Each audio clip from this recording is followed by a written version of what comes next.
Bonjour à toutes et à tous, j'espère que vous allez bien. Aujourd'hui, nous allons apprendre à faire une texture procédurale d'argile en 3D sur Blender. C'est parti! Donc on se retrouve dans Blender et comme d'habitude, on fait un A, Exit pour supprimer l'ensemble de notre scène. Je vais faire un Shift A et je vais aller chercher une UV sphère.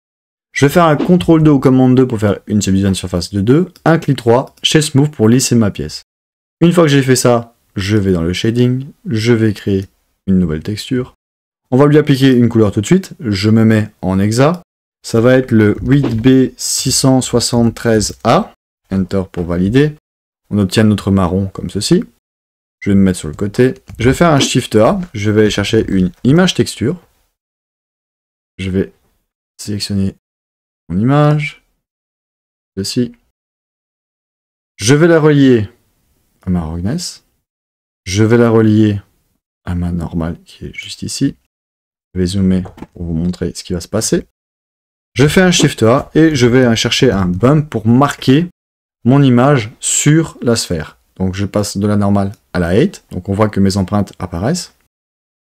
Sauf que ici elles ressortent et j'aimerais qu'elles rentrent. Donc du coup je vais juste cocher Invert, on voit que ça rentre légèrement dans notre sphère. Je vais diminuer la force, je vais mettre un 0.5, c'est largement suffisant. Et à distance je vais mettre un 0.1 aussi pour le diminuer pour avoir moins de marques ici. Je vais faire un Shift A, je vais aller chercher un Color Ramp, je vais le mettre ici, entre l'image et la roughness. Et je trouve que l'argile reflète trop la lumière. Donc ce que je vais faire, c'est inverser le noir et le blanc. Comme ça, je vais plus marquer la lumière sur les empreintes que sur l'argile globale.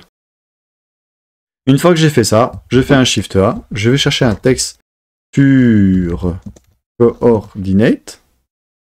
Je vais faire un Shift A, je vais aller chercher un Mapping. Je vais relier l'objet au vecteur et mon mapping, je vais le relier à l'image vecteur ici de FrenchPrint. Alors on rencontre un problème, on voit que la texture est un peu étirée ici. Donc ce que je vais faire, c'est à la place de placer en flat, on va mettre en box, comme ça on n'a pas de problème. Et un truc très intéressant ici, c'est le blend. Donc je vais essayer de vous montrer. Ah, c'est ici que ça se passe. Alors ça commence un peu à ramer. Alors où est-ce qu'il est? Il est là. On voit que ici, là, au niveau de notre empreinte digitale, on a un marquage qui est en train de se faire. Donc on a notre empreinte digitale qui est ici, là. Et de l'autre côté, on voit qu'il y a l'argile et c'est vraiment bien coupé net ici. Et je veux pas ça. Du coup, je vais augmenter mon blend. Je vais exagérer. Je vais mettre 0.5 pour vous montrer. Comme ça, je viens bien de faire un smooth sur ma texture, en fait. Je vais dézoomer. Maintenant, je vais faire un Shift A. Je vais aller chercher Value. Je vais le mettre ici en dessous. Je vais le relier au scale.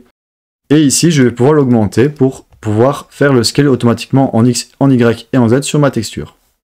Je trouve que 0.3, c'est largement suffisant. Maintenant, vous pouvez augmenter comme vous voulez. Moi, je laisse 0.3. Maintenant que nous avons la texture, nous allons nous attaquer à la déformation de l'objet. Pour déformer l'objet, je vais aller appliquer un modifieur qui va être le Displace, donc à la sphère augmentée, c'est pas grave. On va appliquer une nouvelle texture, on va aller la sélectionner en appuyant ici. On va aller chercher le Cloud, donc le petit nuage. On retourne sur notre modifieur, ici dans le Displace, je vais dans le Strange pour la force, et je vais mettre un 0.07. C'est largement suffisant pour déformer mon mesh, on voit que ici ça a été déformé.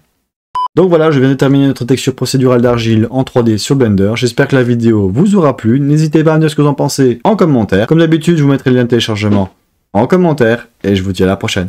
Ciao.